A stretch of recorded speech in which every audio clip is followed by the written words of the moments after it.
Hi అండి. అందరికీ నమస్తే. ఈరోజు ఒక మంచి టిప్ మీ అందరితో షేర్ చేసుకుంటానండి. ఇది అందరికీ ఉపయోగపడిద్ది.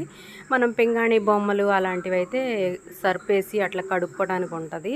కొన్ని ఇట్లా ప్యాస్టా ప్యారిస్ బొమ్మలు కొన్ని కొన్ని బొమ్మలేంటంటే మనం కడగటానికి పనికిరావు కదా!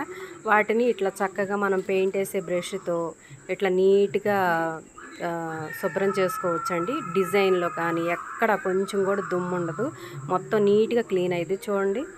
క్లీన్ చేయకముందు ఎలా ఉందో, క్లీన్ చేసినాక ఎంత బాగుందో, కొత్త బొమ్మలా తయారైంది కదా! అంతేకాదండి, మనం ఫ్లవర్ వాజులు కానీ ఇట్లా పూల దండలు కానీ మనం ఏంటంటే పద్దాకలు వాష్ చేస్తే నల్లగా అయిపోతాయి కదా కొన్ని కొన్ని దండలు.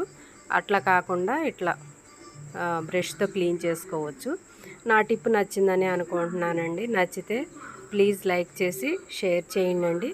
నా ఛానల్ని ఫాలో అవ్వండి. చూడండి అమ్మవారు ఎంత బాగున్నారు. ఓకేనా అండి.